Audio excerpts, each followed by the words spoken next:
Halo pemirsa, apa kabar Anda hari ini? Semoga selalu sehat di masa pandemi dan selalu bersemangat untuk menjalani aktivitas. Bagi pemirsa yang harus tetap bekerja di luar rumah, jangan lupa untuk selalu menggunakan masker.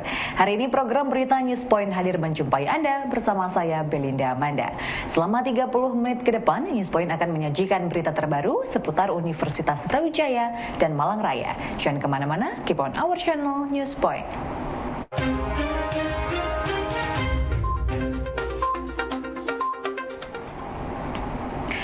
Pemirsa, Bupati Kabupaten Malang Haji Sanusi mengajak warga Kabupaten Malang untuk gemar berolahraga dan mengkonsumsi makanan yang bergizi pada masa pandemi. Dalam rangka gerakan masyarakat sehat, Sanusi juga menghimbau warga yang mengalami sakit untuk berobat melalui fasilitas kesehatan yang sudah banyak disediakan oleh Pemkab. Berkenaan dengan pandemi, Bupati juga menghimbau warga yang belum melakukan vaksinasi untuk segera melakukan vaksinasi agar herd immunity di Kabupaten Malang segera terbentuk. Pertama, saya minta kepada semua masyarakat pada saat pandemi sekarang ini untuk segera menyelesaikan vaksin karena di Kabupaten Malang masih di angka 73% sehingga kurang 27% untuk semuanya. Yang lansia masih 54 sehingga ini masih banyak perjuangan untuk diselesaikan. Yang kedua, masyarakat untuk bisa melakukan hidup sehat dengan dimulai dari dirinya, yaitu pertama olahraga agar nanti semua gizi yang ada dalam tubuh ini bisa terurai menjadi energi yang dibutuhkan tubuh. Yang kedua, makan seimbang, jangan berlebihan tetapi sesuai dengan kebutuhan yang dibutuhkan oleh tubuh. Karena kalau berlebihan bisa nimbun kolesterol dan bisa nimbun diabetes, ya, yang akan membahayakan terhadap penyakit jantung dan juga stroke gitu. Yang ketiga, harus rajin kontrol kesehatan untuk evaluasi sehingga bisa menata pola asupan makannya dan kalau diperlukan harus minum obat yang dibutuhkan. Fasilitas baru apa Pak yang ada disediakan dari Kabupaten? Apanya? Fasilitas terbaru apa tadi yang ada disediakan? Fasilitas yang kita siapkan untuk kesehatan utamanya adalah untuk puskesmas kita bikin yang nyaman, terus rumah sakit kita perbaiki dan kita tingkatkan pelayanannya. Terbukti sejak saya jadi bupati bornya 24 sekarang sudah meningkat jadi 60%, yang tadi di Lawang juga 24 sekarang sudah 50%. Ini berarti ada peningkatan pelayanan untuk pasien dan ada kepercayaan pasien sehingga mereka banyak yang berobat ke rumah sakit ini. Pemirsa, travel locally menjadi strategi promosi wisata yang digalakan dalam program Duta Wisata Kakang Mbak Kota Malang. Program ini dilaksanakan karena masyarakat Kota Malang sendiri dinilai belum begitu mengenal potensi wisata di daerahnya. Hal ini disampaikan oleh Kakang Malang 2021, Elang Orvala Tony Putra, yang juga merupakan mahasiswa sastra Inggris Fakultas Ilmu Budaya UB angkatan 2021. Menurut saya sebagai siswa FIB begitu sastra Inggris, menurut saya ini adalah sebuah kelebihan ataupun menjadi potensi dalam diri saya yang bisa saya gunakan di Kakang Mbak Yu. Karena sebagai duta wisata kita juga harus memiliki public speaking skill ataupun skill komunikasi yang baik seperti itu. Nah, saat ini di era yang digitalisasi seperti itu, bukan hanya kita harus mempromosikan pariwisata dengan bahasa Indonesia pastinya.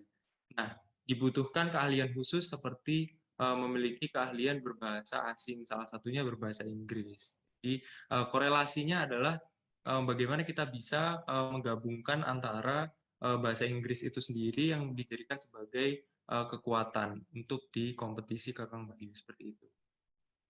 Terobosan ataupun cara-cara khusus yang kami sebagai Kakang Mbak Yu lakukan adalah menggalakkan travel locally. Jadi di masa pandemi saat ini kan pastinya kita tidak bisa keluar-keluar jauh seperti itu ya, misalnya ke luar negeri ataupun biasanya ke Bali ataupun ke Jogja seperti itu.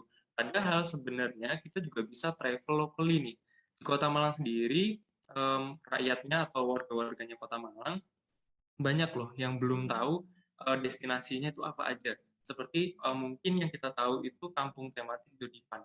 Padahal di Kota Malang sendiri itu ada lebih dari 10 kampung tematik yang belum terjamah seperti itu.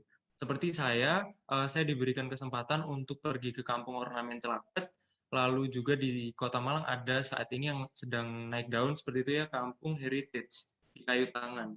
Nah, ini adalah sebuah terobosan baru di mana kita juga tidak perlu takut untuk travel locally di Kota Malang karena sudah menerapkan CHSE. CHSE itu adalah Cleanliness, Health, Safety, dan Environmental Sustainability. Jadi di mana Kota Malang sendiri itu sudah memiliki standarnya sendiri. Dan juga di Kota Malang itu sudah menerapkan vaksinasi di mana angkanya sudah menyentuh hampir 100% atau kurang lebih 94%.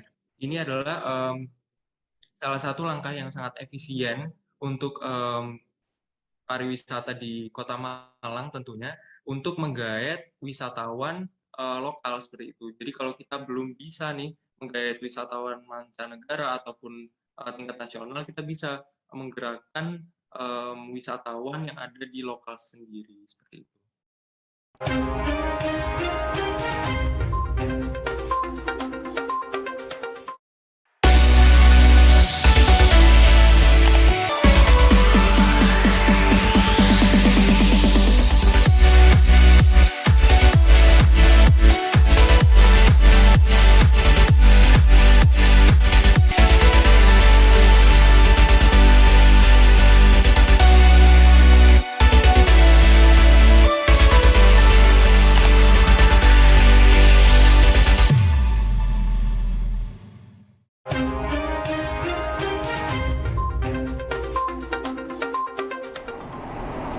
Pemirsa, Kepala Dinas Kesehatan Kabupaten Malang, Dr. Arbani Muktiwibowo menyatakan saat ini Kabupaten Malang melalui Dinas Kesehatan sedang memiliki atensi untuk menurunkan kematian akibat penyakit jantung dan kardiovaskuler. Dua jenis penyakit ini saat ini sedang menjadi yang terbesar dalam hal penyebab kematian dari jenis penyakit yang tidak menular. Arbani mengatakan kunci dari penanganan kedua hal tersebut adalah dengan gerakan hidup sehat untuk semua warga Kabupaten Malang. Di Kabupaten Malang khususnya dan sebenarnya juga sama seperti di Indonesia pada umumnya bahwa pola penyakit di negara kita ya, itu sudah sama antara komposisinya dari penyakit yang menular maupun dari penyakit yang tidak menular ya. Untuk penyakit menular dahulu kita masih banyak, sekarang sudah sama seimbang dan itu pun penanganannya ada dua, yaitu yang pertama untuk lingkungan, untuk nyun sewu, untuk penyakit menular kita harus jaga lingkungan sehat. Tapi untuk penyakit tidak menular adalah hidup sehat. Beda, lingkungan dan hidup sehat. Hidup sehat itu dari tiga tadi, yaitu olahraga teratur, diet teratur, diet yang bagus, dan satu lagi adalah sambil lupa kontrol kesehatan gitu. Dokter, selain COVID, dokter, ini penyakit yang menjadi atensi saat ini di Kabupaten Malang apa? Saat ini karena tadi saya sampaikan bahwa penyakit jantung dan kardiovaskuler itu menduduki angka tertinggi nomor 1 dan nomor 2 di Kabupaten Malang ya, maka itu adalah satu prioritas untuk Kabupaten Malang agar tidak terjadi atau bisa diturunkan angka kematian akibat penyakit jantung maupun penyakit kardio. Fakultas Kedokteran Universitas Brawijaya mendorong dosen muda untuk aktif melakukan penelitian skala nasional dan internasional. Untuk mewujudkan hal tersebut melalui BPPM, Fakultas memfasilitasi dosen muda dengan pelatihan penulisan proposal dan mentoring. Ketua BPPM FK Dr. Husnul Khatimah menyebutkan pelantikan ini dimaksudkan agar dosen dapat mengetahui cara penulisan proposal yang sesuai standar lembaga nasional dan internasional. Sedangkan mentoring sendiri ditujukan agar para dosen muda ini mendapat bimbingan dari para senior yang sudah memiliki pengalaman dalam riset dan pengelolaan data riset. Untuk memfasilitasi teman-teman, khususnya di Fakultas Kedokteran, memang kami merasa bahwa ada perlu peningkatan terutama jumlah dan tentu saja kualitas proposal yang diajukan pada tingkat nasional dan global. Kalau kita mau memperhatikan jumlahnya, memang dari tahun-tahun kemarin memang masih didominasi oleh hibah yang sifatnya internal, baik itu PNBP fakultas maupun universitas. Nah, untuk meningkatkan salah satu luaran IKU yang juga diharapkan adalah adanya kerjasama, adanya luaran-luaran yang bersifat global, maka kami mencoba memfasilitasi dan ini merupakan salah satu program kerja dari BPPM yang memang setiap tahun kita mengadakan untuk mengingatkan kembali teman-teman dengan pemateri-pemateri yang berbeda. Nah, harapannya memang luaran dari kegiatan ini adalah peningkatan jumlah proposal, baik proposal yang diajukan pada level nasional. Pemirsa, Dr. Laksmi Sasyarini, dosen dan Kepala Divisi Endokrin Metabolik Diabetes FKUB, menyarankan kepada masyarakat usia muda untuk melakukan pemeriksaan rutin dan mengatur gaya hidup agar terhindar dari diabetes. Laksmi mengakui saat ini penderita diabetes tipe 2 semakin berusia muda dan diperkirakan karena gaya hidup yang kurang sehat.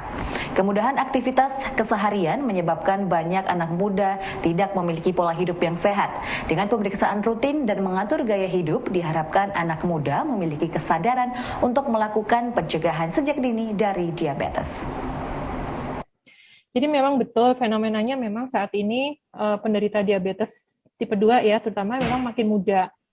Mungkin kalau zaman awal dulu saya kuliah, saya lulus dokter itu, kalau pasien diabetes itu ya paling nggak umurnya di atas 50 tahun gitu. Tapi semakin ke sini penderitanya makin muda. Usia 20-30 tahun banyak yang sudah terkena diabetes tipe 2.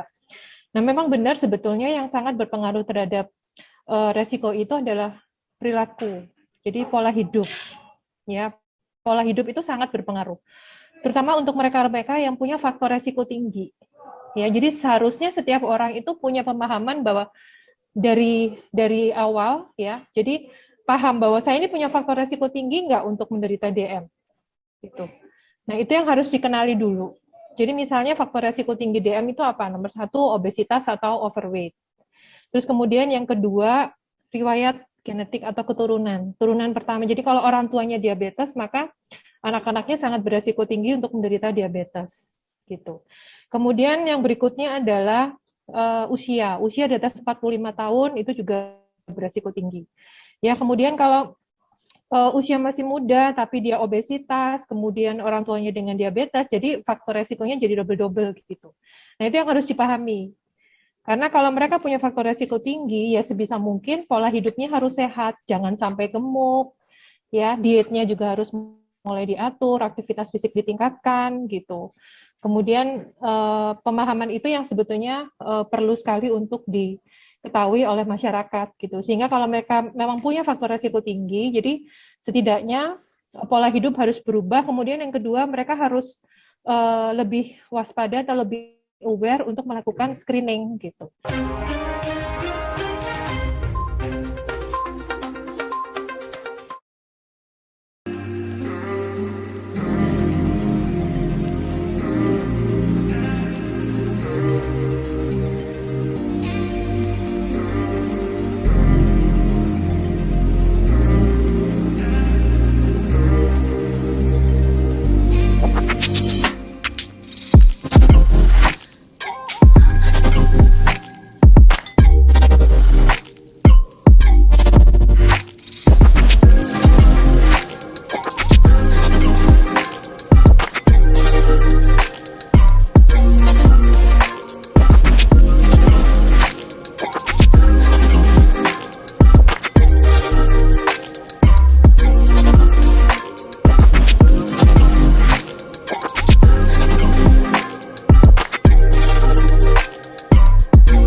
Makanan dan minuman yang sedang tren di kalangan anak muda menarik perhatian Evita Mukaroma, mahasiswa FEBUB, untuk menjadikannya sebagai bisnis.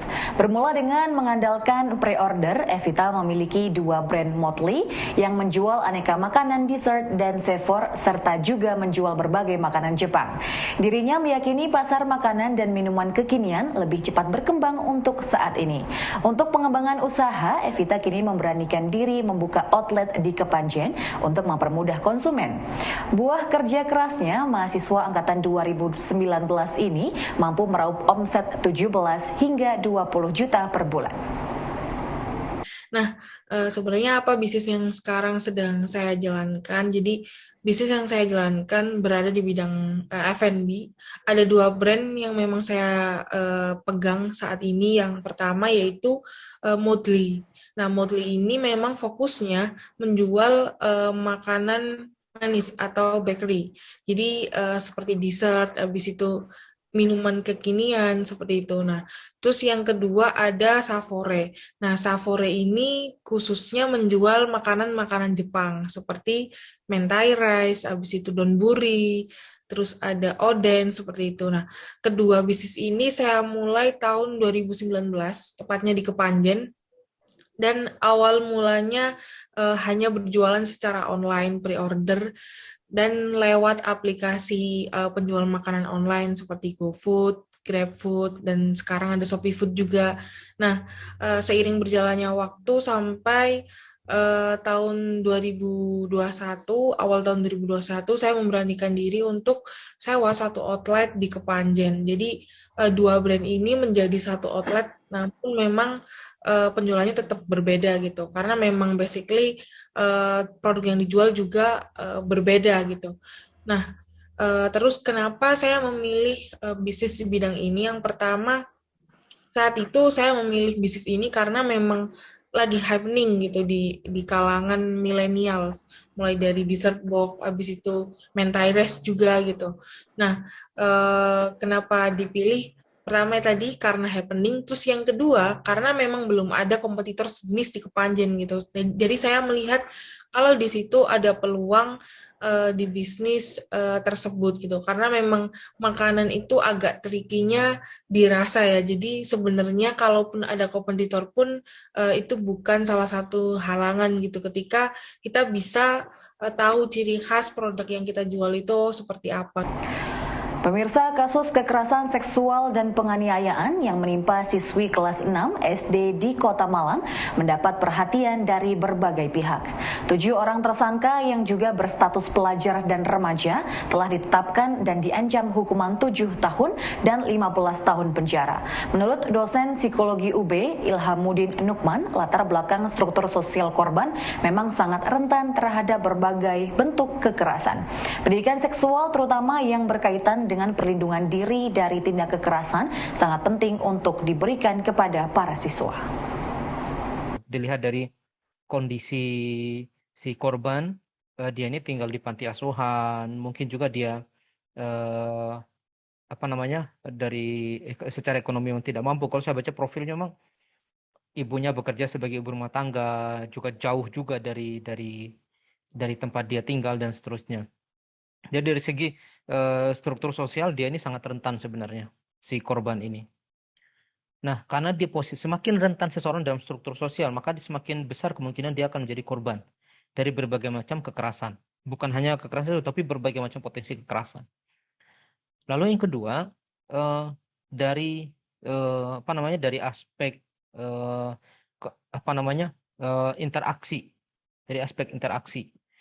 Kalau saya baca beberapa berita yang ada itu kan sebagai bentuk balas dendam. Kalau tidak saya mau saya dikoreksi kalau saya kesal Mbak Dini gitu. Tapi sebegitukah balas dendam itu dilakukan gitu? Artinya apakah sampai sejauh itu kondisi rasa sakit yang dialami oleh pelaku dan teman-teman sehingga kemudian perlu melakukan kekerasan semacam dan perundungan semacam itu. Tapi secara aspek psikologis begini. Ketika orang sudah berada di atas, secara power itu sudah berada di atas, maka dia akan cenderung lebih berpotensi untuk melakukan kekerasan secara berkelanjutan dan bertingkat. Berkelanjutan itu artinya apa? Dia akan melakukan kekerasan itu, bullying, perundungan itu berulang kali, ya. Nah, secara bertingkat bagaimana? Bukan hanya dicubit, tapi mungkin dia akan dipukul. Lebih tinggi lagi dia akan melakukan tindak kekerasan yang lebih tinggi. Jadi ini yang menjadi pemasaran saya. Terus yang menjawab pertanyaan tadi Mbak Denia, apakah ini perlu ada pendidikan seksual di sekolah?